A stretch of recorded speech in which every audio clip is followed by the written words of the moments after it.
And of course, to help us make sense of the implications of these developments, we are now joined by Attorney Jennifer Arlene Reyes, constitutional law book author and law professor. Good morning, Attorney. Thank you for joining us again. Hi, good morning, Diego and Angela. All right, from a legal standpoint, paano po ba, no? How is this significant? O how significant is the Supreme Court's denial of the TRO of the case against Senator Bato de la Rosa? Well, it is a significant setback para sa kampo ni Senator Bato de la Rosa, no? Because when you pray for a temporary restraining order, you are asking the court, or you are proving to the court that you have a clear and unmistakable right, and someone is invading that right, and you are in danger of suffering grave or irreparable damage or injury. So if the Supreme Court did not agree with the said prayer or relief that you are seeking, it is a major setback since wala nang makakapigil, right? Technically and legally, sa pag-i-implement ng warrant of arrest or the ICC warrant of arrest against Senator Bato. And I would like to take this opportunity also to commend the Supreme Court as to the denial of the temporary restraining order, kasi pinatunayan nila na unlike the Senate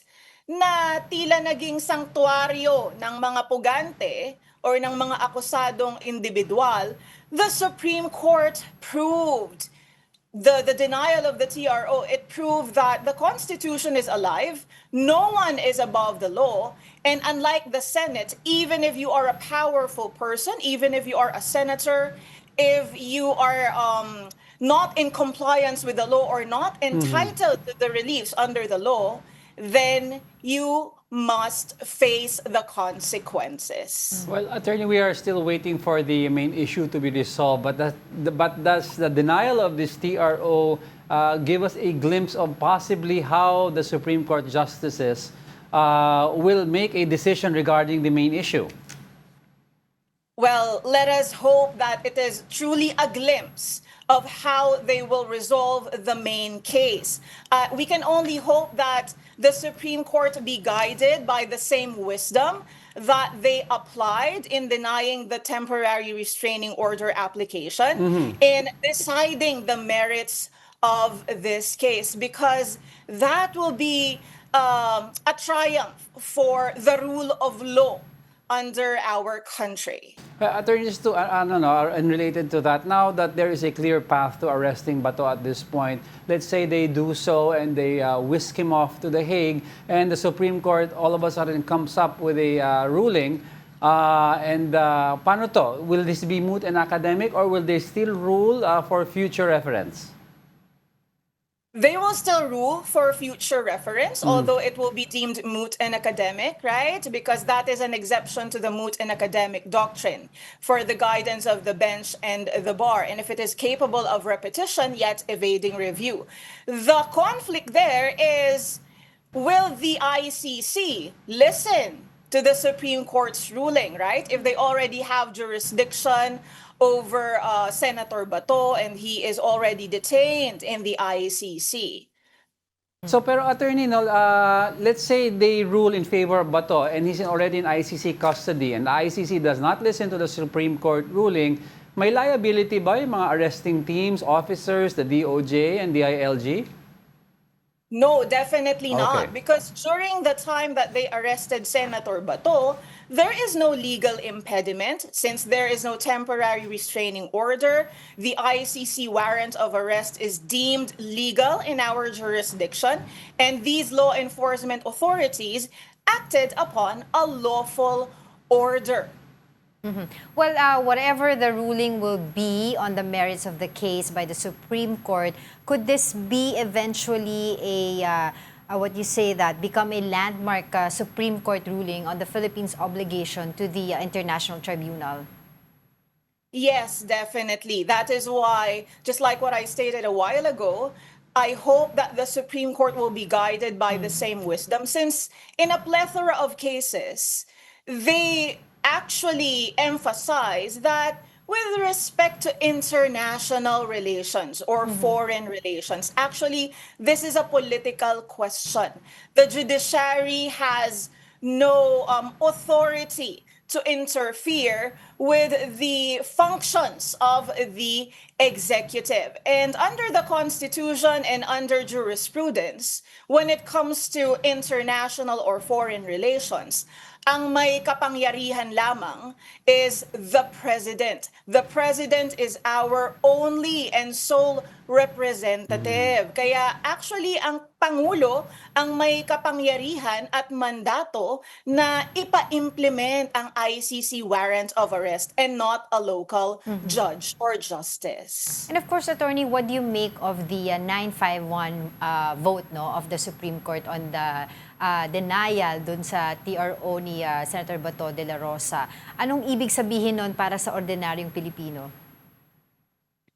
That only means that some of the justices also found merit in the said prayer, but then again, the majority voted for it to be denied. That's why, let us remain vigilant. Let us remain let us remind the Supreme Court that they should always be guided by, existing laws and the spirit of the Constitution. Because that is correct. That is a correct observation. Anything can happen, right?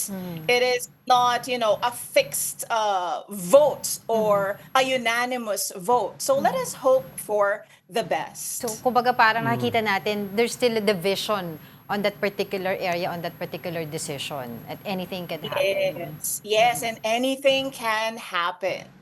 All right, Attorney, well, now that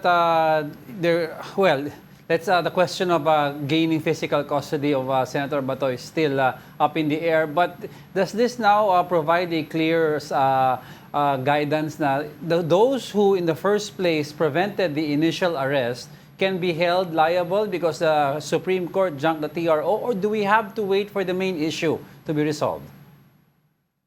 Well, during that moment, even if the Supreme Court hasn't denied the TRO prayer yet, in my humble opinion, people who obstructed or delayed or even facilitated the escape of Senator Bato can be held under our own law. We have a law, Presidential Decree 1829, which penalizes obstruction of apprehension and prosecution of criminal offenders. Linawin natin, sa ating batas na ito, hindi kailangan na yung taong nagkakanlo or tumulong sa pagtakas, alam niyang may warrant of arrest or walang warrant of arrest. The law specifically provides that a person can be held liable under the said law if he or she has reasonable ground to believe na yung kanyang tinutulungan or pinoprotektahan ay baka nagkasala under the law. So I believe the ICC warrant of arrest became public or was unsealed on May 11, 2026. So some of the senators there or some of the individuals there are already aware that there is a reasonable ground to believe that Bato violated certain penal laws. So they can be held liable under the said presidential decree. Ano penalty nun, Attorney? May prison time ba yan aside from disqualification from office? Yes, 6 na taon na pagkakakulong pag po sila ay na-convict, at kung ang nag-commit ng krimen na iyon na isang public official, pwede po silang patawan ng perpetual disqualification from public office. Ibig sabihin, hindi na sila magiging public servants or pwedeng makatakbo under the law. Well, perhaps, Attorney, baka you could clear this issue with us regarding the word fugitive because medyo hati po kasi talaga pagdating sa legalidad yung terminolohiya na fugitive. Others would say he is already a fugitive in justice, pero yung iba sinasabi niya medyo yung technicalidad nung word na yan hindi nila masabi na talagang fugitive si Senator Bato de la Rosa.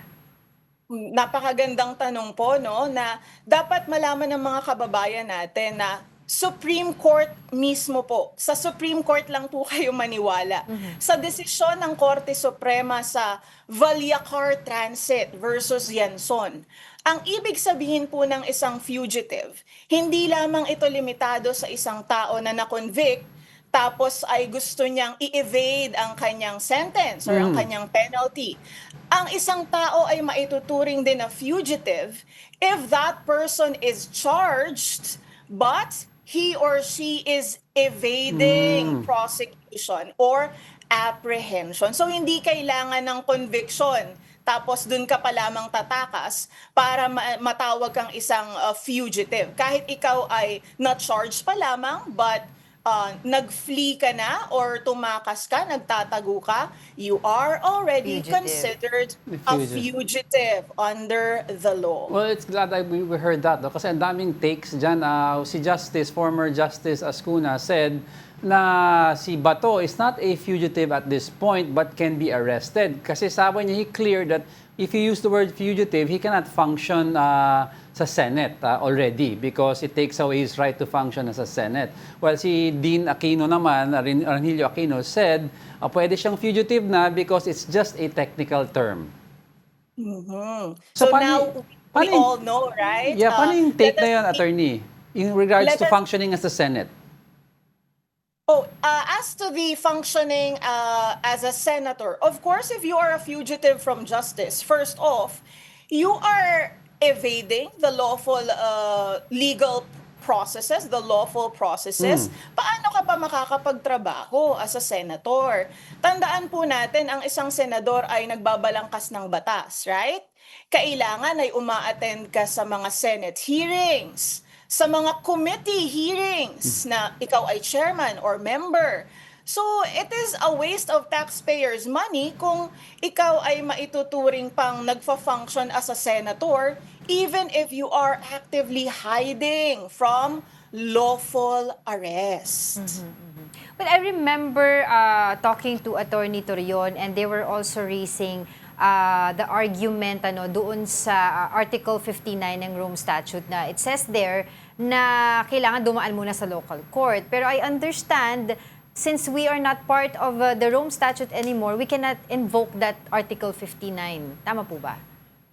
You are correct, Miss Angela. Ang Article 59 po ng Rome Statute, though tinatalaga nito yung mga pamamaraan kung paano aarestuhin ang isang accused under the said statute, ito po ay nai-invoke lamang ng mga state parties. Dahil po hindi na tayo miyembro ng ICC, then the said party or person can no longer Article 59. Siyempre, sasabihin na naman nila, wala na pala tayo sa ICC, wala nang jurisdiction. Hindi po ganun yon.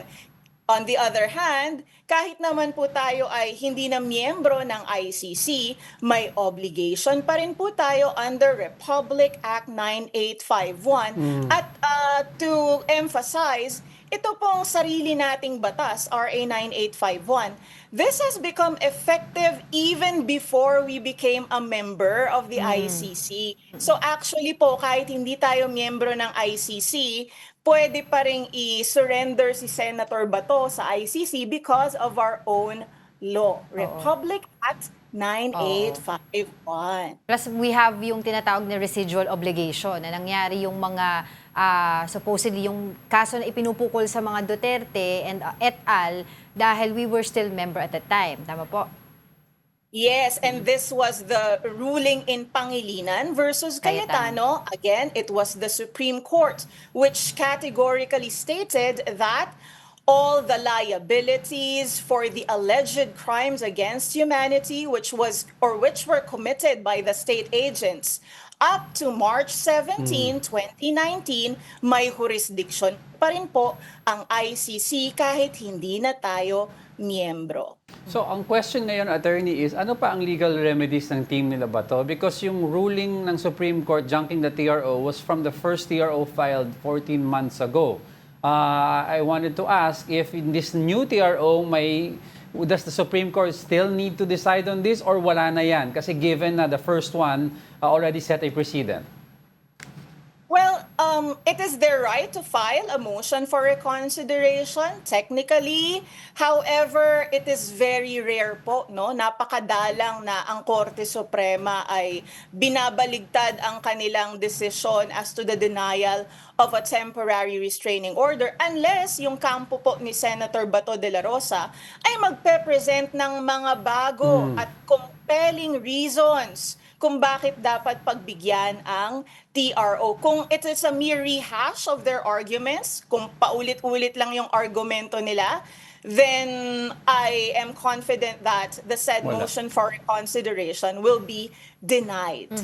Well, Attorney, I also noticed before, of course, so sabi nga natin, the arrest warrant of Senator Bato de la Rosa is no different from the arrest warrant of the former president last year.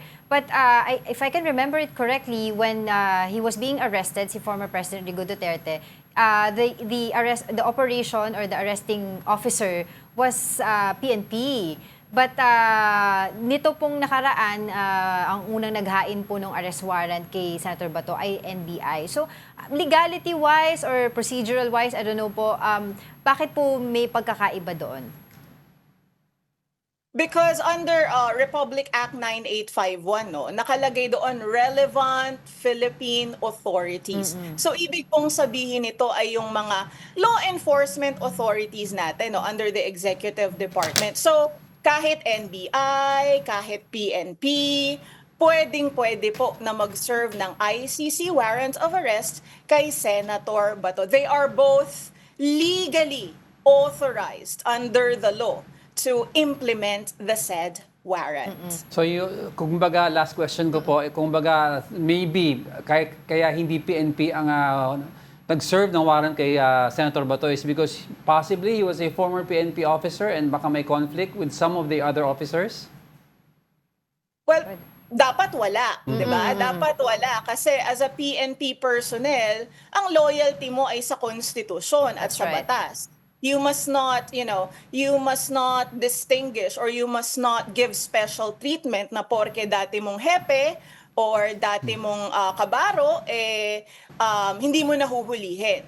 Again, the PNP and the law enforcement authorities must only have one law, the Constitution, and of course, the statutes and Supreme Court decisions. Okay, ito po, Attorney, ang arrest warrant po ba ay pwedeng i-serve sa abogado ng akusado? Tapos, pwede rin po ba yung citizen's arrest? Can you tell us more about it? Yung sa una niyo pong question, no, again, wala pong batas, wala sa rules of court at walang Supreme Court decision na nagsasabi at nag-authorize na ang abogado ang pwedeng tumanggap ng warrant of arrest at mag-serve nito sa kanyang kliyente. So, mali po yung paniniwala na yon. Ang tanging role ng lawyers with respect to the implementation of a warrant of arrest is kung voluntary surrender ang gustong gawin ng kanyang kliyente, he or she can coordinate with the lawful or the law enforcement authorities. So, sana po ay malinaw na sa lahat na hindi po pwede yung ganun. Okay. Last po, very quick na lang po, yung citizen's arrest. Pwede din po ba yon? Kasi po ang citizen's arrest ay ginagawa lamang kapag usually walang warrant of arrest. At So pursuit. dahil po mayroon tayong warrant of arrest, it is the law enforcement authorities lamang po ang pwedeng humuli kay Senator Bato kung matatagpuan nila. Alright, we're clear on that. All right, thank you for your time and insights. As always, Attorney Jennifer Arlene Reyes, a constitutional law book author and a law professor. Thank you. Always welcome!